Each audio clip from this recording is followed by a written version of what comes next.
Hi everyone, Robin here. Thanks for joining me on Poppystamps blog.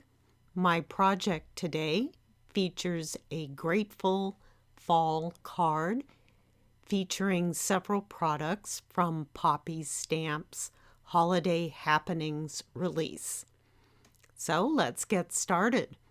The products I use today are the triple stitched window. Has some great stitch detail around each opening. I'm also using the Whittle Maple Leaf and Whittle Oak Leaf dies. Both of these dies have some great detail in them. My sentiment is from the Art Deco Frames and Phrases stamp set. To start, I'll be creating a watercolor background. It's a technique I saw on one of Sherry Carroll's latest YouTube videos. It's really easy to do and actually a lot of fun. I'm using Distress inks, although she used her oxide inks. I think either work extremely well.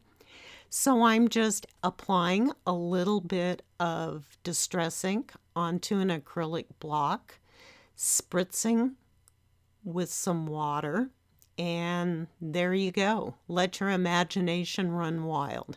It's really easy and very forgiving, although you should heat set your watercolor paper between each color to keep them from really smearing together.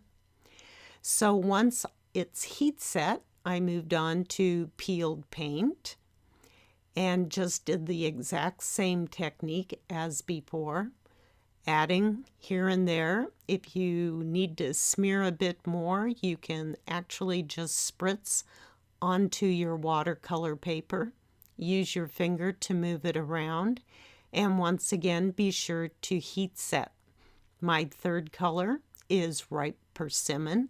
I did the exact same thing, and right about now I was thinking, man, this looks like a hot mess, but it surprised me how it turned out, and I'm quite pleased with the results. The last color is Seedless Preserves, and I believe these are the 4 colors Sherry used in her video. Once completed, it created a perfect panel for me to cut my fall leaves from. Once my panels had dried, I decided to add a bit of a pattern onto them using the Studio Blotter stamp set. I chose one of the images and used some gold metallic ink to stamp onto my panels. As you can see, the gold added a little bit of interest, and the dies have that incredible detail throughout them. As you can see, I have lots of fall leaves. I decided to cut as many as I could at one time. My window panel is cut from craft cardstock at 1 3/4 by 5.5 inches. Once run through my die cut machine, I placed it about where I wanted it onto my card base and did a dry run as to where I would like to position my fall leaves.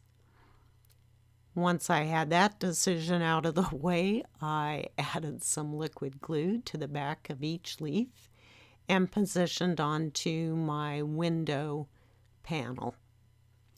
I applied my acrylic block after each one and allowed to dry slightly. It's always good to do a little bit of a dry run. That way you're not fumbling around too much trying to decide at the last second with leaves full of glue where you would like to put them. Once I allowed my panel to dry, I decided I was going to flick a little bit of black onto my card panel and onto my leaf panel. If you look on the bottom, you see I got a little too much black on one there, but I figured my sentiment strip would cover most of that. So I cut an oversized piece of black, used my anti-static bag, and used the Grateful sentiment with some Versamark ink, applied gold embossing powder, Used my heat gun to melt the embossing powder and trimmed my strip to 1/2 inch wide. I decided to add a backer panel to my leaf strip, and I just cut it slightly smaller than the leaf strip, added some glue, applied my backer panel, and allowed to dry. Once dry, I added foam tape to the back of my leaf strip and applied to my card front. Here I'm positioning my sentiment strip, adding a little bit of foam tape and glue to the back of my strip, and added to my card base. Once that had dried, I decided to finish my card with some pretty little fall colored sequins. Just added a little bit of liquid glue here and there, and my card was finished. I hope you enjoyed my tutorial today, and I hope you'll give that watercolor smushing technique a try. It really worked out well for fall colored cards.